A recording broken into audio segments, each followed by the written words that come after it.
Welcome to the Bird Gang Nation Sports Media Show, repping the greatest team of all time. Let's go!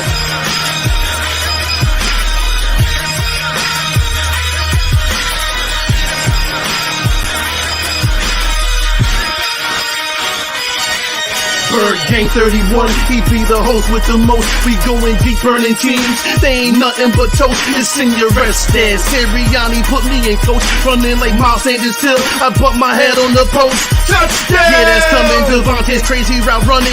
Jalen hurting them, throwing lasers to break a young gunning. Come on! On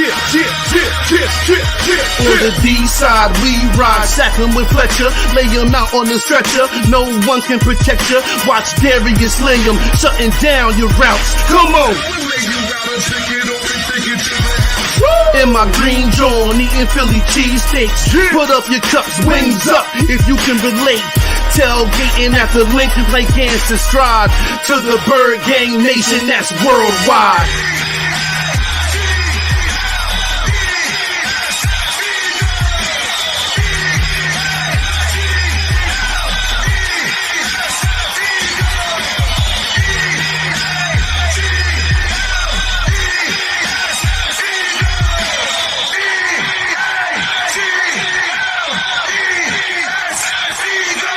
On Sundays, catch the pre and post game.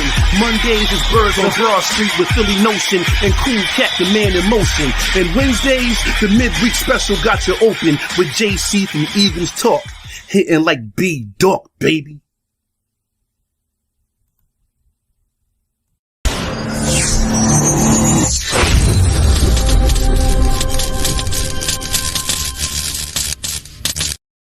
Welcome to another episode of Bird Gang Nation Sports Talk. I'm your host, Bird Gang 31. Today, Nation, we have a very special guest in the house from the Washington football team. It's Rio from Rambling with Rio. How you doing today, my guy?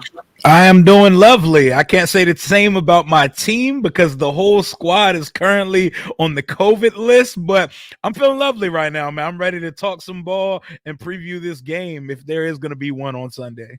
Right, that is the next question. Like, you think it's going to be a game? The way things are going down, like, that's a lot of players. Like, what happened to the rule they said at the beginning? Like, if so many people got the word, on their team, that, they were going to have to forfeit the game. Like, what do you think about that? Do you think that's any possibility of that? I think it could be. I don't know, because it seems like just like the CDC and the rest of the world, they're trying to figure out this virus stuff just like everyone else. And it seems like they're just making up the rules as you go at this point. And I don't know. We got 20 dudes on the COVID list and still counting, and it's just Wednesday right now. I don't know who's vaxxed and who isn't vaxxed. Yeah, 20. I'm not exaggerating. There's 20 players, and our whole defensive line minus Deron Payne's on the COVID list right now. Wow. Wow, man. Like, if they do play the game, what kind of players you looking at? Practice squad players coming up? What do you got to be working with? I'm waiting on them to call me to suit up on Sunday. I'm ready. I'm ready to go if they need me, man. We can go 1987 replacement player style, man. I'm trying to. I don't know what we're gonna do, but it's crazy. I still somehow feel confident that we're gonna win on Sunday. Wow, Cap! He came in with a straight cap.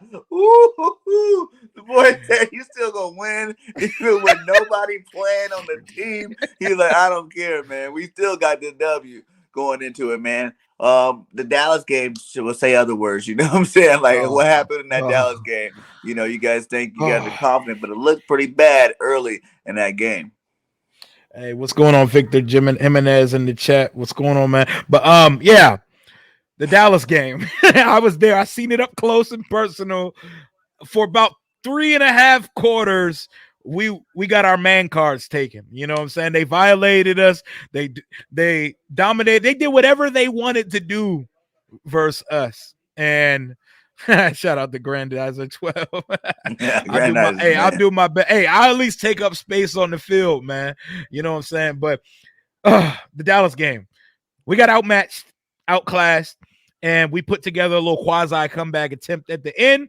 It just wasn't meant to be. But I like that we showed the fight to come back, but it's also worrisome that Dallas probably gave us like a D+ performance and was up 24-0 in our building. So it shows me we're not there yet. Was trash. Yeah, it was garbage. Dak played like crap. Like butt. Yeah. Yeah. And then they even tried to disrespect you guys. They brought their own benches, I seen. Yeah, that must be where that COVID came from, man. They brought their own Dallas Cowboy benches to put on our field. When I seen that, I was like, yo, how you come out flat when they're guaranteeing victories, doubling down, tripling down on it. And, man, I don't know. What's up, Jadis? Yeah, man. It's going to be crazy, man. It's going to be crazy to see what happens. Now, I want to know what gives you so much confidence that your half team can beat our full team, my guy. Because y'all not Dallas, for one. We're better than Dallas, my guy. Y'all aren't better than Dallas. Stop it. Beat us because our coaches was they pro football, and they were even the hell out of y'all. Y'all just don't forget that y'all lost to the Giants in the last 2 weeks. Hey, bring that one up. Y'all lost to Daniel Jones. Division games are hard. Division games I know. Hard. Hell yeah, man. They are very hard, but I have a lot of confidence that we can still win this game because, I mean, both of y'all will be Mark Holmes' son. Apparently, I'm already one of Mark Holmes' sons, so it's me, Philly 500, and Cop Pizzle. I joined the family. Mark was out here looking for his lost son at the stadium on Sunday. It was a terrible time, but I feel confident, especially if Jalen Hurts plays. Jalen Hurts does not scare me as a passer, and I feel like we have enough players that could get to him and with our offensive line having one of the best offensive lines in the league and the number one rush team. You feel confident them boys going to get in there. And you don't even have a defensive line right now. Hey, Deron Payne is enough, man. I don't like Gardner Minshew. That's different because he could pick you apart a little bit because he's more technically sound. Jalen Hurts as a passer does not put any fear in my heart. What makes you think Gardner Minshew is more technically sound? He's a better passer. Jets, no. He's a better passer. Out of Jacksonville, he got started over Nick Foles. What do you mean he got ran out? They got the first pick of the draft. Nick Foles started for above him before. You know they went and got Nick. He's better than Hurts. Y'all, he's better than Hurts. Not better than Hurts. You're tripping now. He's Those better. He's better than passes he made last week, Hurts would have made all of them. He would have threw a few picks. Special. He would have threw a few picks too. Huh? He would. I don't know. Gardner's a better passer than he's a better thrower of the football. He can layer the ball over the field better. What are you talking about? All those short passes, both touchdowns were short. But Jalen Hurts misses a lot of those. Like 5 yards for a pass to catch it. Hurts misses a lot of those though. But Hurts also makes a lot of those, and the receivers drop a lot of his balls that he throw. I guarantee you that he'll be replaced in y'all's locker room next year. I don't think so. I think Hurts at least got another year. If we were smart, we'd keep him and build around him. Yep, he'll be there. He'll be there and be backing up whatever quarterback that y'all acquire with all this draft capital that y'all have. Oh man, we ain't giving them. We drafted some people. We ain't giving up nobody. So let's get to it, man. So obviously, you think is Tyler playing? Heineke playing this week? My man Taylor Heineke. He's supposed to play. Everybody thinks his name is Tyler. Don't feel bad. Everybody our own media calls the guy Tyler Heineke. That's what I thought his name was Tyler. Yeah, they think his name is Tyler Heineken. But I think Heineke will start because we have nothing right now. Kyle Allen, the backup quarterback who came in and almost pulled off the unthinkable versus Dallas on Sunday, he has COVID. So man, he's on that list too. Yep. So Fitzpatrick is out for the year. Right. Our backup quarterback has COVID, and Heineke's nursing a knee injury. So Taylor's all we have, and I believe we re-signed to the practice squad Jordan Tiamu, whatever his name is, someone who should not be on an NFL field on Sundays. That's what we're looking at quarterback right now. So I'm just praying and knocking on wood that Taylor's available for Sunday. Hey, man, you're a strong fan. Because knowing all that about my team, I'd be like, we might be getting this L this week. You still talking about we winning this game, my guy. We have to. We have no choice but to win. Like, with 4 games left, sitting at the 7th spot right now, and Dallas again on the schedule, we have to beat you guys twice, and we have to beat the Giants. So I have to ride with it. I feel you. But it ain't gonna happen, my guy. Like I don't see it happening. But we can get into that part later. We got a question for you. He says, how did you become a Washington football team fan? Who is your favorite offensive defensive player, and how many jerseys do you own? Okay, what's going on, Grandizer 12? I grew up in the Northern Virginia area. My whole family's from Washington, D.C., and the majority of my family are Washington fans. So my dad put that burgundy and gold. He put it in me from a young age, and I loved it. I got into football around 97. I was 6 years old. I started playing. I started to understand the sport around 99, 2000, which was a magical year because we went to the playoffs that year. We had a chance to go to the NFC championship, but we didn't. But it's one of those things where they're just like family to me at this point. Like, it's a part of my blood at this point to watch this team on Sundays and to always pay attention to everything that's happening on and off the field. And that's why I started creating content, because I have so much to say. Like, I'm on Twitter every day talking about this team, even if it's in like March and nothing's happening. Even when it's free agency, even when it's summertime and nothing's going on, this team consumes my life. So I felt like, let me record myself doing so, because I feel like I could do it in a manner that entertains and is fun. So yeah, I own a bunch of jerseys. I probably have like 20-something jerseys. I should have more, but I decided a few years back that I'm just going to get an authentic with my name on the back. Right. Players don't last here. They do not last, especially quarterbacks. It's a dangerous game. You buy a jersey 2 years later, it's on the sell rack at TJ Maxx. I bet you get a nice Donovan McNabb jersey over there. Oh my God, for like low. $2.99 out here, man. Right in front of our RG3 one. The D Jacks, right? For sure. My favorite, Sean Taylor's my favorite Washington player of all time. Yes, I used to wear 21 because of him. Throw up the 21. We actually retired his number this year. That guy just epitomized everything that I love about football. He played with passion. He's the most unique combination of power, speed, athleticism, and sideline to sideline prowess of a safety I've ever seen. He's like a free safety in a linebacker's body that moved like a receiver. It was insane to see. That was my favorite defensive player. My favorite offensive player is probably Santana Moss, because he was like the most consistent player we've seen over my time. Like, I'm 30, so over my lifetime of watching football, that was probably the most consistently great offensive player we've had. And I'm actually gonna have him on my show coming up Friday, so that's really exciting. That's really exciting for me. That's a good score right there, my guy. Oh yeah, man, that's gonna be great. Well, that's good, man. That's good, man. So let's get to your offense, I guess. We'll start with the offense. So you said Heineke is the only quarterback you got. What about the running backs? How that looking?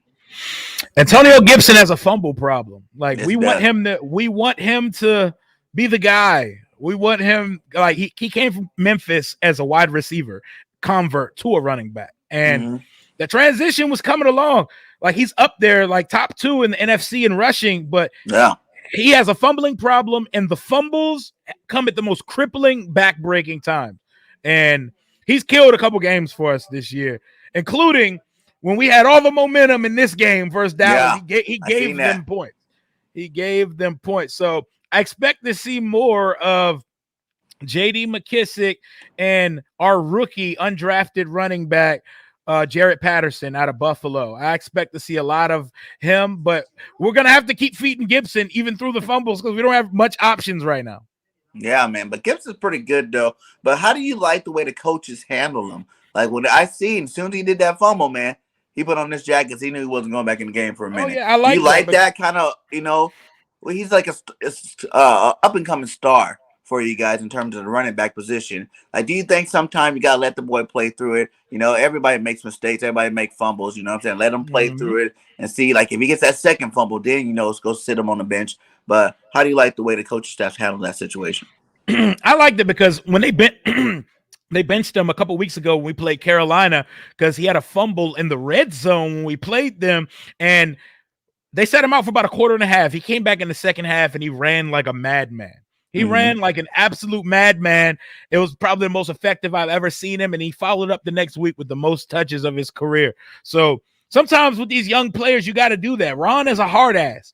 Ron Rivera, he runs a tight ship, and accountability and repercussions are required when you make pivotal mistakes in such important games. But I expect to see Gibson get a fair workload on Sunday, because what option do we have? Terry McLaurin, he's kind of banged up. Curtis Samuel, we call him Sideline Samuel. because that's where he's on the side field every week.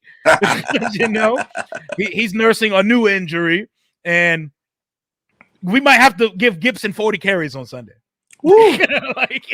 Ooh, full workload, man. How's Scary Terry? Is he all right? Or is he playing, or is he still out? Oh, he's gonna play, but I mean, he's a little bit banged up. But he needs to play, landing. And he needs to show up because Trevon Diggs and company had him in a seatbelt on Sunday. Right? He had 0 yards. He had 0 catches. He had zero catches. He was just out there. That's depressing when you got a guy like Scary Terry not getting the ball. What about your tight ends? Logan Thomas, unfortunately, it was confirmed this week. He had a torn ACL. Ooh. And we knew he was out for the year, but it was confirmed. It was supposed to be not as bad, but yeah, he ended up tearing his ACL. So that one hurts. But we got our rookie, John Bates, 5th-round pick out of Boise State. He's like a good balanced tight end, blocking and catching the ball. And we got Ricky Seals-Jones. And we got the Chilean wonder, the first Chilean NFL player, Samis Reyes. He's really only seen the field as a special teams ace. He's going to probably see the field this week because we don't have a choice because the roster is looking very skimp right now. We're down to like 42 players right now. Dang. Man, that's rough, man. Offensive line, any good news there too? Because you've been giving me a lot of good news. I like it. They played terrible versus Dallas minus our left tackle, Charles Leno. Your center's out and your tackle's out, right? we are on center number 5 for the season. Let me give you a few facts of what Washington's went through this year, because we hear those crybabies down in Arlington, Texas, tell us about how their players are injured. We're on QB. We've played 3 quarterbacks this year. We've played 6 defensive ends this year. We've played 5 centers this year. So for anyone that wants to tell us about their injury report, like, come see us down in Washington. Oh, matter of fact, like Loser just said, Reyes has COVID, so he's not going to be playing either. And as we're talking right now, I'm pretty sure someone's being added to the COVID list. Yeah, so he said 20 people on the list, and then you got, 2-3 players injured on top of those 20. So you're looking at it's crazy. Like 24 players right now not looking like they're playing this Sunday. Yep. Our injury report / COVID list looks like a CVS receipt. Like it's long. Like it goes for days. And I don't know who's playing. I have no idea what team is going to be suited up. And 5 kickers. Yep. Loser. My bad. Don't let me forget that. How many teams you ever seen have 5 kickers in a season? Never. But was it just because they were horrible kickers? 2 of them were horrible, and 1 of them was injured. Man. And then the injury to Joey Slide, the recent kicker that we found actual success with, happened on a block extra point on the last play of the first half of Monday Night Football. He got hurt and pulled his hamstring trying to chase down the guy running it back.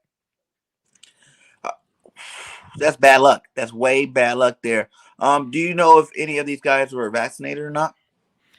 I believe most of the team is vaccinated. I know Fuller wasn't, right? I know for sure Montez Sweat wasn't, because this was a huge deal during the offseason when Ron and company brought in the COVID professionals to come talk to the team. Montez Sweat spoke out and was like, I don't trust that type of thing. I'm not going to deal with vaccines or anything of the sort until I get COVID. And then look at that. Sweat gets COVID. All of a sudden, every DN in the room has COVID, and the rest of the team is starting to get it too. Thank you so much, Montez Sweat. Yeah, man. And then what were you saying? Like one of the trainees or trainers or something got the new one, the new virus. Yeah, someone, I don't know who it is, but some 3rd-tier level staff member got the new Omicron variant of the virus. It's a mess out here, man. But that's how we do it in DC. It's not a regular Washington football week without some type of headline grabbing situation. What about the defensive side? So you said no defensive line at all. There's not one of them. None of your starters at all. It's just Payne. Payne's the only starter on that front 4 that's playing this week. Mm-hmm. Just Deron Payne out there and some guys. And, Deron Payne's out there alone. He's like that Will Smith episode when they moved out the house of Fresh Prince of Bel-Air, just standing there by himself. That's Deron Payne this week. Wow. And then what about any linebackers? Any linebackers out? believe the backers are fine for the most part. I know we need to see some more out of our first round pick, Jamin Davis. Cole Holcomb's the best linebacker on the team right now. He'll be playing, which is good for us. And Landon Collins has become a new man, a new person, and a new player as a linebacker. He's tried to fight it because he believes in his heart of hearts that he's a safety innately, but he's not. He's a linebacker, and he had 2 sacks and a pick versus Dallas on Sunday. Yeah, 2 he plays some sacks. good football. Yeah, 2 sacks. That's more than Chase Young had in 10 games this year. I'm not hating on Chase. Not hating on Chase, but how do you feel about Chase? Do you think he's transcendent? Because a lot of people said he's transcendent, but I never really thought. I think he's a good player, you know what I'm saying? But I don't think he's some transcendent player, you know, some world beater or anything. I think he has the physical tools and intangibles to be a generational transcendent talent. Oh, thanks for that info, loser. I think he has everything in the mental makeup, but I think after winning Defensive Rookie of the Year, I think he kind of got complacent with it. I don't think he worked as hard as he should have this offseason because he didn't improve. He didn't add a pass rushing bag, a pass rushing move, and he kind of rushes without a plan. Him and Montez Sweat, they do this thing where they run past the quarterback a lot, which is what Ryan Kerrigan would do a lot of times as well. I guess they're so used to being the most athletic guys on the field that they don't add to it. Like now that he's injured, I hope he takes this time to go to the lab, go work with Bruce Smith or someone, learn some hand techniques, because there's no reason a guy like Micah Parsons, who's a part-time pass rusher, looks 100 times better than both of our guys. Facts. That's facts, man. And it's not hating. It's not hating on our own guy to say that. Like, we don't have to sit here and praise and worship these players when they're not performing at their capabilities, you know? That's true to that, man. We wouldn't be true fans if we didn't give him a little bit of criticism, you know? How do you like Michael Parsons? Do you think he's a transcendent player? He's phenomenal. He should be a top 2 or 3 candidate for Defensive Player of the Year, and he's a rookie. Yeah, and I hate Dallas. I mean, yeah, that's one thing we definitely agree on right there. Is that prior to the season, what record prediction did you have for the Washington football team? And has it changed? It varied a few times before the season started. I think I started at 9-8. I think optimism went up to 11-6, but I finished with a 10-7 prediction. So the last thing before the season started, 10-7. We have to win out to get to that 10-7. I think we're more so looking at 9-8 at this point. I'm thinking, like, our path to 9-8 is to sweep y'all and sweep the Giants and lose again to Dallas. Oh my God. Oh man, that is not happening, Mike. I know the rest of that stuff might happen, but you definitely ain't sweeping us. That ain't gonna happen. I don't think the Eagles will allow that to happen. You guys might be giving us a free W this week. You know, we're gonna see, man. We might not even have to play for this win. You know, it's the division, man. Steps in and be like, hey, you just guys got too many people on the COVID list. You guys knew the rules. We got some unvaccinated players, so now Eagles get the win. Move on to week 16 without even having to hit the field, my guy. Without even having to hit the field. So what is the strengths of the Washington football team's offense? Like, what do you think is you guys' niche? Or like, what's the main thing you guys do well on that offensive side of the ball? Throw to Terry McLaurin. we throw to Terry McLaurin, and we run the football with Antonio Gibson. You know, we don't do well on 3rd and shorts, but when we get Gibson going on 1st and 2nd down, our offense kind of rolls. We kind of walk up and down the field on folks when the offense gets going. When we get Heineke out of the pocket and allow him to make a play on the move or get him going, we get success out of the offense. I like Scott Turner. A lot of people hate our OC, but that's what we do here. We hate everybody, and we always want to run folks out of town earlier than they need to be. Taylor Heineke, he's a fun story. He's electric. He's a gamer, and guys want to run through a wall for him, but he's a limited quarterback, and he has a very low-level NFL arm. So outside the numbers is our weakness. So anything inside the numbers and like on 3rd downs, hitting guys like Adam Humphries in the middle of the zone and stuff like that, that's our cup of tea because he can't really stretch the ball outside the numbers too much or vertical. So you're saying, what would you rather have, a veteran or just go ahead and draft a rookie next year in the draft?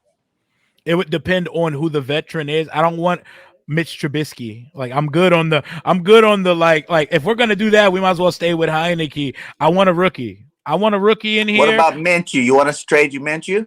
I don't want Gardner Minshew. I'm cool. I like Gardner Minshew, but I'm cool on him, man. If you're gonna get a veteran, go somehow acquire Derek Carr, Russell Wilson, something other. Go get in the Watson conversation if he clears his situation now. Don't go make some lateral move for a player whose upside is similar to the guy you already have. Like if that's the case, just go get me a rookie and let Taylor be the bridge quarterback until this rookie's ready to roll.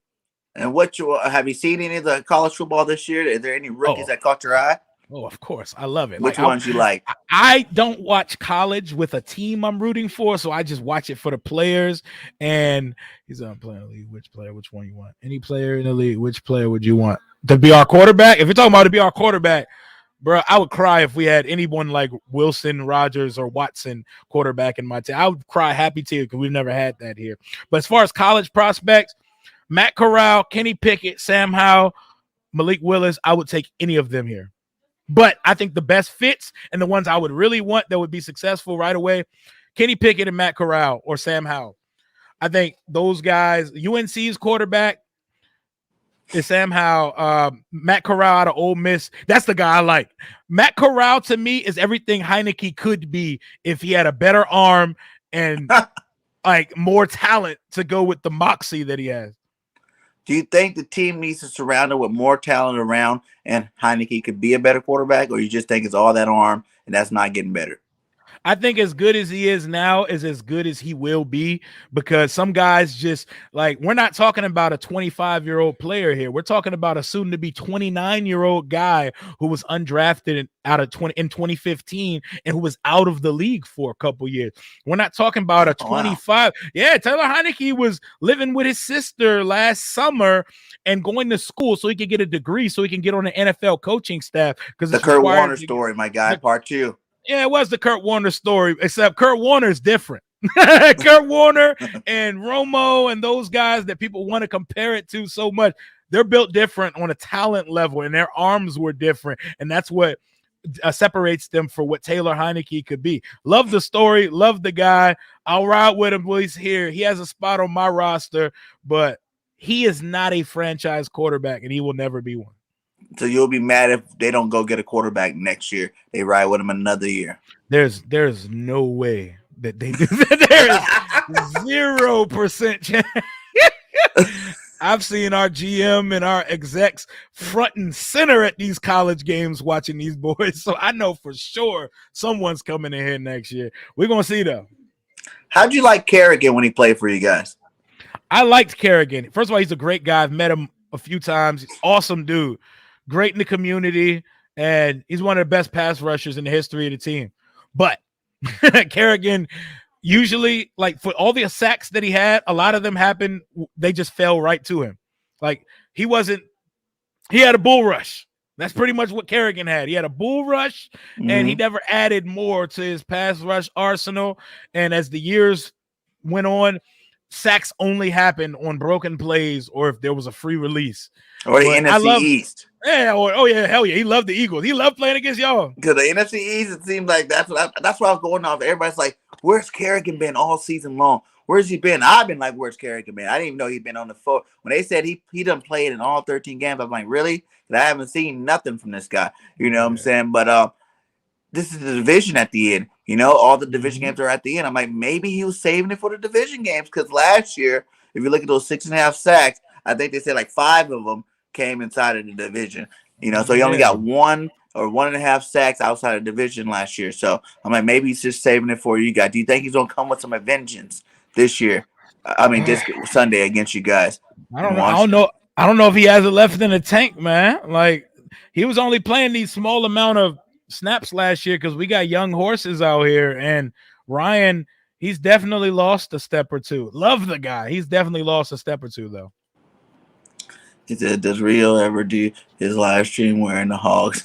No. Great question, Grandizer. Actually, I differ from a lot of our fan base when it comes to the Hog branding. Like, I'm a younger fan.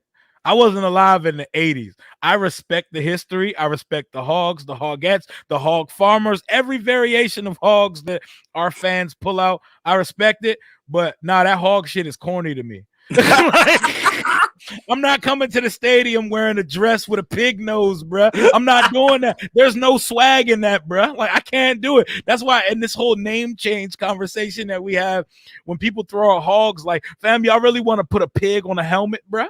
Like, y'all want to be, we're going to oink after touchdowns? Did you like the name switching, or do you not care either way? Like, I wasn't a part of the glory years. I'm a fan of the team first. The name of the team doesn't bother me. I know older fans that they feel like they lost a relative when the name changed. Not for me. Like, make the new uniforms look good and make the branding around it look good. Like, I want the team to be called the Washington Wolves. I think there's no I heard that canine was one of the names. that there's no canine representation in the NFL. Everybody's a dumbass bird or a cat. Whoa, in the whoa, NFL. whoa! Ain't nothing better than an eagle, my God. Ain't nothing better than the eagle. There ain't no dogs. I want to be named after an apex predator. I don't want to be named the Washington Pit Bulls. Commanders. How about that? The Washington Pit Bulls. No, I'll take it over. I'll take it over the Commanders or the like. There's just so many bad options. The Hogs. Like, I don't. When we oink after touchdowns, no, we can howl in the stadium. We can call the stadium the Den, and we, you know what I'm saying? We Look can at get lit. you. Look at you, man. Go talk to them, get some marketing, get some sense of money for coming up with the name, my guy. That is a good one, howling. You can hear the whole stadium. Woo! Exactly. That'd be kind of tight. So, realistically now, you saying you think your team right now can go 3-1 down the stretch? I think they can. I think they could also go 1-3 down the stretch. I don't know what to expect from these guys right now because one, I don't even know who's suiting up on Sunday, but I'm gonna go with it. Like, I think we can go 3-1 down the stretch. I shouldn't do this, but I'm gonna count the final game of the season as a win already versus the Giants because they're absolute dreck. Like, they're terrible. How did you see coming into the season the division shaping out? Did you think you guys gonna be first? Dallas, us, Giants, or you guys, us, Dallas, Giants? Because I keep those guys at the bottom because I don't think anybody had them at being the top. I disrespected the Eagles. Like, I will say, I was very wrong about the fight of the Eagles team. I thought Sirianni was going to crap himself as a coach, and you guys were going to be having like a 4-13 season. I was dead wrong about. I actually had this argument. It wasn't that off at the beginning of the season. The first 6 games, Sirianni was crapping himself out as a coach. Man. Yeah, my dad and me had this debate. Like, he told me that they're going to be tough, and I was like, I don't see it. I remember I counted like an easy sweep when I did my game by game prediction and stuff. But yeah, I thought the Giants were going to be in third, and us and Dallas would duke it out for the division. And I didn't expect y'all to be so tough. So I'm interested to see how we match up against you guys this weekend. Yeah, I had us obviously coming into the season. I had us winning the division. I had us starting out my very first video I did 5 months ago, man. I had us going 11-6, and then I started drinking the Kool-Aid, and I was like, "Yes!" Sirianni said he's gonna do some big things. We got some players, we got some young talent. You know what I'm saying? But the problem is they were young talent that all of them, from the players and the coaches, needed to develop in their in their positions. So I was drinking it up. I'm like, "Yeah, we're gonna be 13-4 this year, baby. I see it." And then I always said though the floor was 10-7. So like you said, if we win out, we can still get that. You was optimistic. If we win out, we can get that, man. I wasn't one of those guys thinking 5-6 wins. That was definitely never on the table for me. I just looked at the talent. I was like, man, there's no way we should do this. But Jalen Hurts gotten a little bit better as the season went by. Nick Sirianni's learned that he cannot throw the ball 40 times a game. You know what I'm saying? That definitely wasn't going to work out. And our defense looking a little bit better. Even though we lost to the Giants, they gave up 13 points. The Jets, I was kind of mad that first half, giving up 18 points, but they shut them down the second half. So I just think, my problem, I think our coaches have, they always wait to adjust to games. You know what I'm saying? Like, they're new. So they're like, oh, what they're going to do? What they're going to present to me? You know what I'm saying? Then at halftime, they go in there and they adjust, and then you see them fight harder and play better. Defense starts shutting down people. We start scoring points. Now, I think that's just showing how they are rookies as coaches. If they were to come out and be aggressive, make the other team adjust to them type aggressive, I think our team would be a lot better because I don't like this whole shell defense, 2 cover 2 defense that they runs, the whole first half, and then comes back out. And man, you need to start out in man, press, blitz, use these guys in their strengths, what I'm saying, to cover up some of these holes we have on our defensive side of the ball, So I can relate to that too, because before our bye week, Jack Del Rio was in this soft zone the whole season. We weren't pressing anybody, and we weren't being creative with our stunts and getting our pass rush to the quarterback. All of a sudden, the bye week comes. We come off it. We roll out these 4 games in a row, starting with Tampa, because without Sweat and Young, you're forced to be creative. You're forced to find new ways to get these undrafted late round picks pressure on the quarterback. And we've been getting pressure ever since. Which is crazy. Without Sweat and Young, we've got the most that's pressure we've the got craziest all year. part for me. I they thought finally as soon as opened. those guys went down, your defense was going to go straight to trash. Exactly, because Del Rio now has to open up his mind as a play caller and be creative. The way they're using Landon Collins now, like, it's crazy, man. It's crazy. Like, it's a significant upgrade. If we would have done this earlier in the season, we'd have more wins and be a little bit more comfortable at this time. See, that's how I feel too. We would have did 2 things: run the ball and put some more pressure on some teams. We would have won a lot of those games. That what made me feel a little good about it. Yeah, we went 2-6 in those first, 2-4 in those first 6 games. But you seen that we fought back on all those teams. We could have won a couple of them. We didn't have self-inflicted wounds type thing, so it made you feel confident. And plus, that was the hardest part of our schedule. Those were the hardest playoffs to caliber teams that we did lose to. So it wasn't really as bad as everybody made it seem. And I just knew after that we were going to start picking up some wins, and like I said, Jalen Hurts gotten better. The last 3 out of 4 games before he got hurt there, he had won 3 out of the 4 games. So he's doing this thing. That Giants game, though. Tell me about that Giants performance, because he looked. I'm gonna tell you about the Giants. He looked like a scum of the earth. No matter how bad it is, we still should have won the game if our receivers caught the ball. Rager twice. And then Ward had that wide open one in the touchdown too. Like that's why you draft Justin Jefferson. Huh? That's why y'all should have drafted Justin Jefferson. Yeah, man, but you can't forever spell. I think Rager it's all in his head. What I'm saying? He's mentally broken. That's one thing our team's been doing to players the last couple seasons. We've been mentally breaking them down.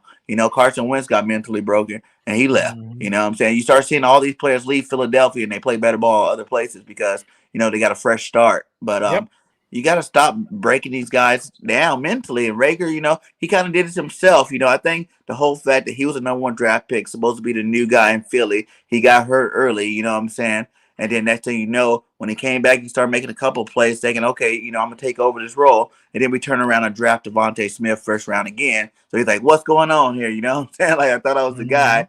And, he shouldn't even worry about that. If you just worry about yourself and make the plays when they come to you. Get them hands right. Yeah, get them hands right. You ain't got nothing to worry about, So he's putting it all on himself, because it's like the more he messes up, the more people can come down on him. And the more people come down on him, the worse he's going to play. So I'm on the side of maybe even benching him for a game. Let him sit on the sideline for a second, think about it. We did it to Nelson Aguilar, and that worked out for him a little bit better for him. So I think that's what we need to do. Because I don't see him just all of a sudden snapping out of it. Maybe the bye week helped him. Maybe being away from football for a little bit, he can come back. Because I think Quez Walk is on the this COVID list. Well, as Scott said so many times.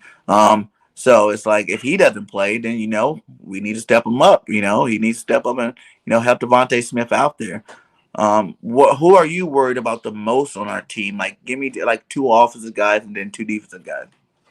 Yeah, Devontae Smith is very worrisome. He's a baller. I love that dude. Slim Reaper right there. I love that guy. Slim Reaper, yeah. He's a problem. And Quez Watkins' speed bothers me, because we have a problem of letting guys get behind the last line of our defense. Bobby McCain has a lot of miscommunications on the deep third as our free safety when we're in single high, and that gives me nightmares. I'm gonna just disrespect y'all running back room. Y'all running backs don't scare me. What?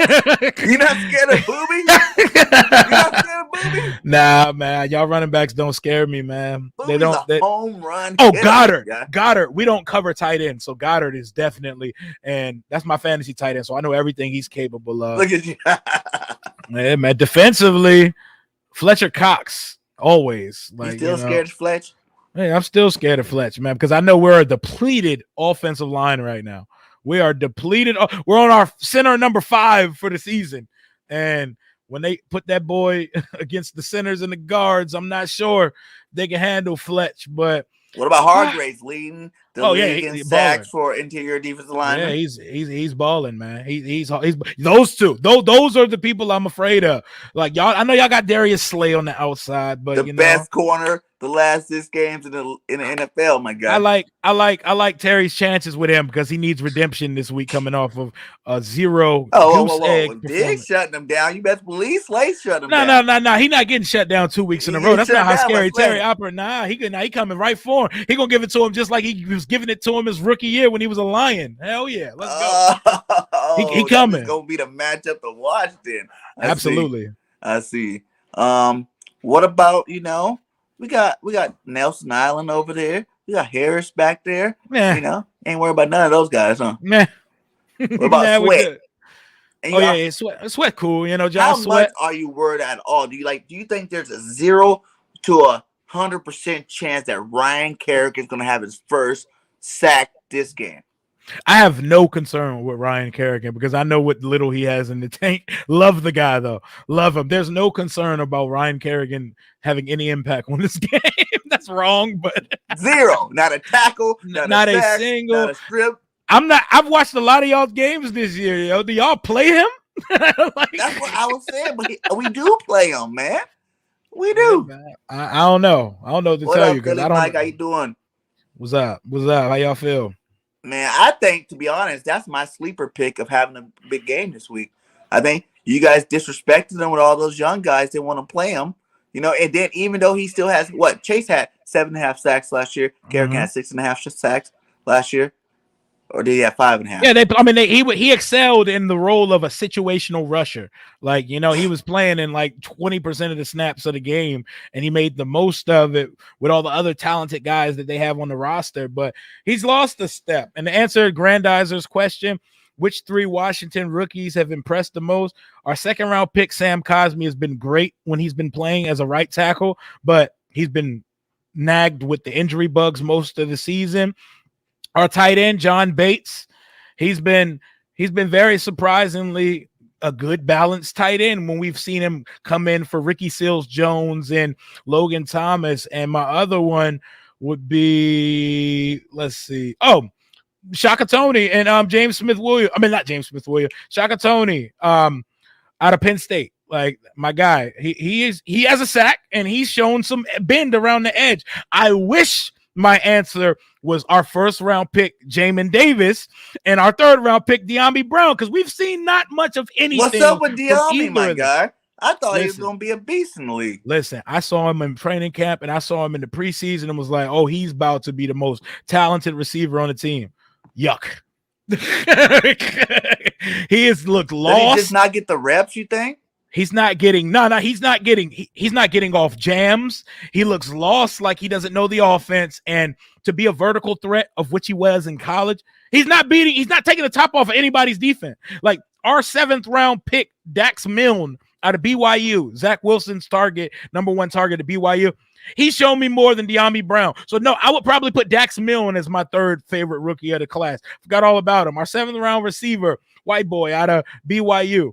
He gets busy. He's carved out a role faster than De'Ami had, which is very scary. Do you think De'Ami gonna make the team next year, or you think next year 2, you might see him play a little better?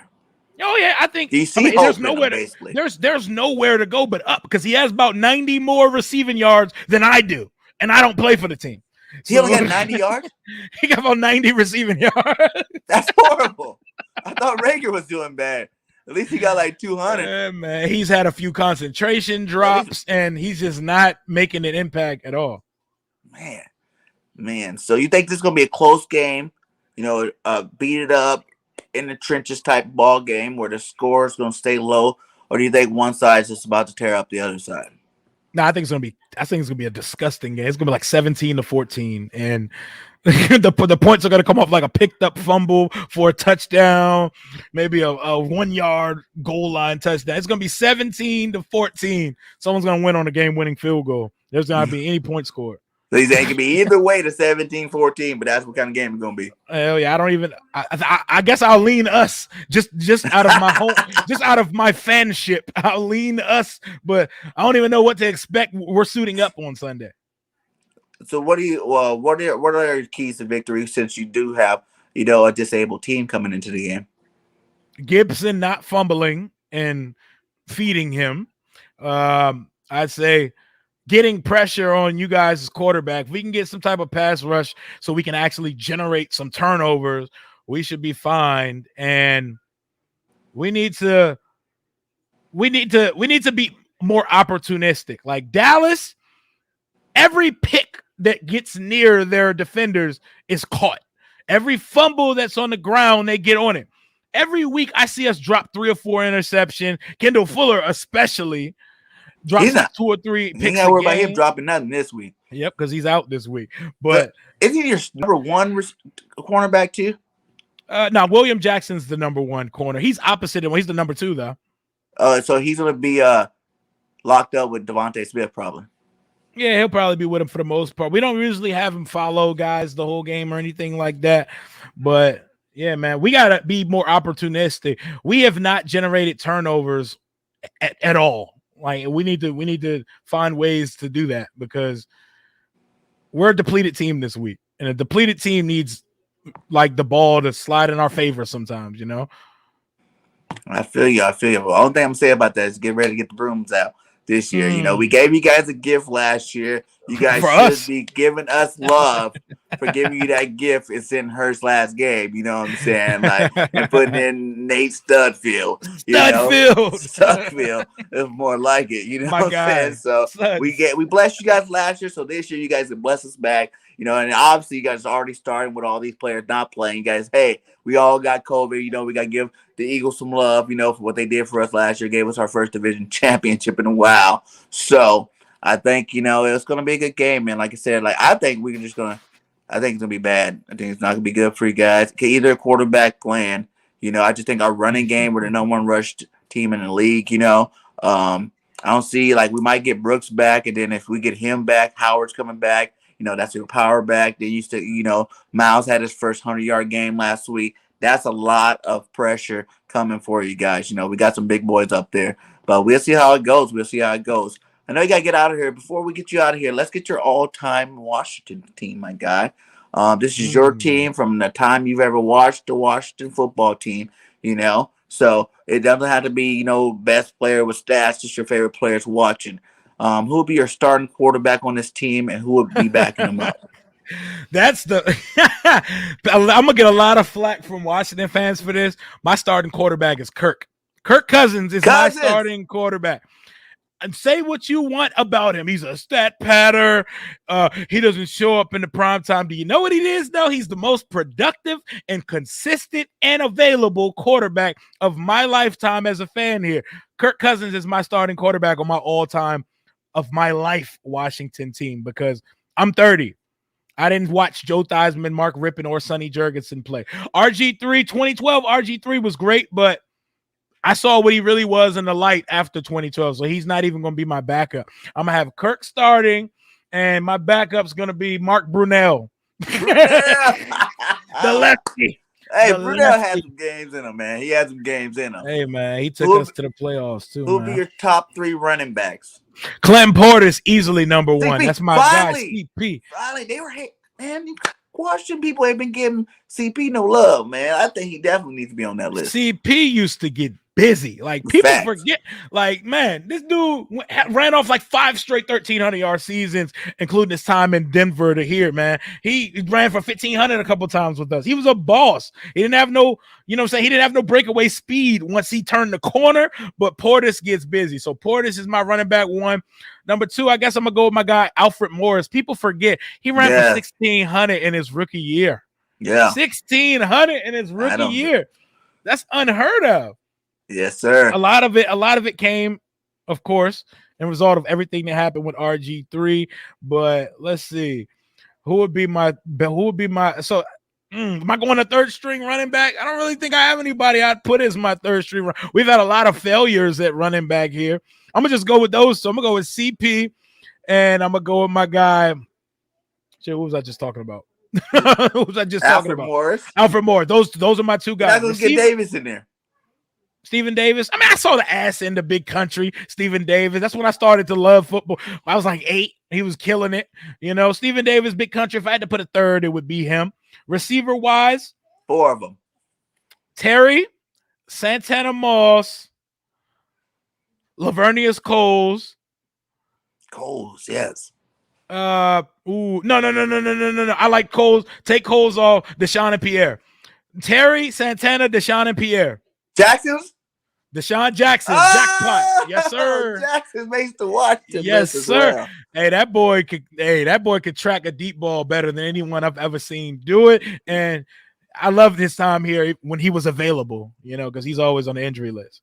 Yeah, I hated that. You know, you come in for a game, have 200 yards, be out for 3 games. You know what I'm saying? Who's gonna be on that? Or 2 tight ends? Chris Cooley, that's my guy. Ooh. By the way, I love Chris Cooley and Jordan Reed, man. Jordan Reed, he's gonna always be the what if story. He's like the Penny Hardaway or the Brandon Roy. The dude had the talent to be the best tight end in the league, but concussions. That's what's happening with Logan, right? Logan's pretty good over there. Yeah, Logan's pretty good, but Jordan Reed had the talent to be like more receiver-based Gronk, but the concussions stacked up on concussions ended his career earlier than it needed to, and it hurt my soul that I never got to see him be as great as he could be. Did you have a fullback? Yeah, Mike Sellers. Everybody's my Sellers, guy. Yes. Hell who's going to be on the starting offensive line? Trent Williams, Chris Samuels, Brandon Sheriff, even though I hate Brandon Sheriff for a lot of reasons. He pisses me off, man. We're paying this man $18 million. He lead the team in turnovers. He's always on the injury report, and he's trying to bleed our salary cap dry when he's not as great as they like to say. I'll go with I know about the Hogs and stuff, but I'm not gonna listen. Like he got the classics on there, Grandizer, but you know, I'm rocking with Chase Rouillet, Brandon Sheriff, Chris Samuels, Trent Williams, and place your other guard there. It's a guard. Guard. All right, who's gonna be on that defensive line? Everyone we have here right now. So it's 4-3 base. 4-3 base. We need 4 of them. 4-3 base. We going Kerrigan and Chase on the outside. I'm going with my boy Ioannidis and Allen on the inside. Linebackers, London Fletcher, obviously London Fletcher, the Iron Man, who should be getting Hall of Fame consideration. You know what I'm saying? His career stats compared to the likes of Ray Lewis, go check the numbers. He should be in the Hall. So I'm going London Fletcher. God, we have not had great backers. Marcus Washington and who am I putting as the third linebacker in this group? LeVar Arrington? No, he was an edge rusher. No, I'm not putting LeVar. First of all, and LeVar's corny. For real. LeVar corny, too. Now, I'm not even putting LeVar on my list. I'm going to go Marcus Washington, London Fletcher, and I'm going to rock with my guy Cole Holcomb, man, because he isn't the most talented guy in the world, but he's still the best linebacker on our team currently. All right. Give me 3 corners. My boy Smoot. Fred. Do I want to put Norman? No, I'm not. Champ Bailey. Oh my God. Champ Bailey, Smoot, and I want to say Carlos Rogers. Like if he just caught the interceptions that he dropped here, he would have been an all-time great because he dropped so many here in DC of his time there. But you know, you're not gonna put D Hall on there. Oh my God, I'm tripping. No. D Hall, Champ Bailey, and in the slot we're putting Carlos Rogers. Those are my top 3 corners.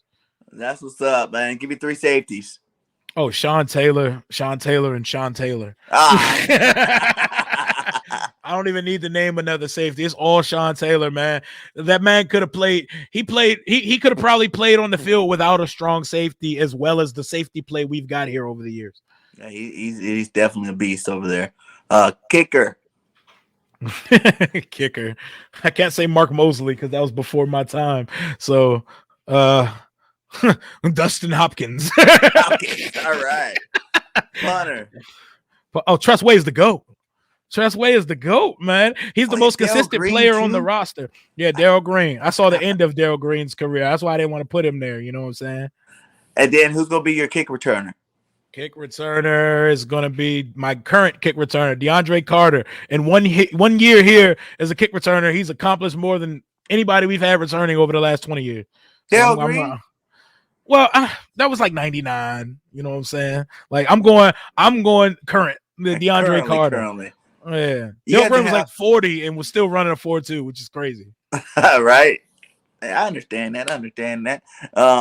Who will be your offensive coordinator? Your Kyle Shanahan. Coordinator and your head coach. Well, my head coach would be Sean McVay.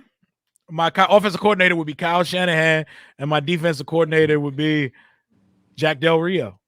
Nice, man. That's a nice little coaching trio right there. Yeah, that's a squad right there. But hey, man, thanks again, man. That was a great team, man. Thanks for coming on my show. Sir. Let everybody know where they can find you at, my guy. We definitely need to link up something on the next game as well, my guy. Whether I go over there or whatnot, we do something. Oh, we'll definitely do that, man. We got each other again in 2 weeks. Y'all can catch me over at my YouTube channel. You see the logo down there. Rambling with Rio, because that's what I do. I ramble, I talk for days, and we have fun on this side. We talk about everything Washington football, on the field, off the field, scandals, everything that comes with being a fan of this tumultuous franchise. We're going to cover it here on my channel.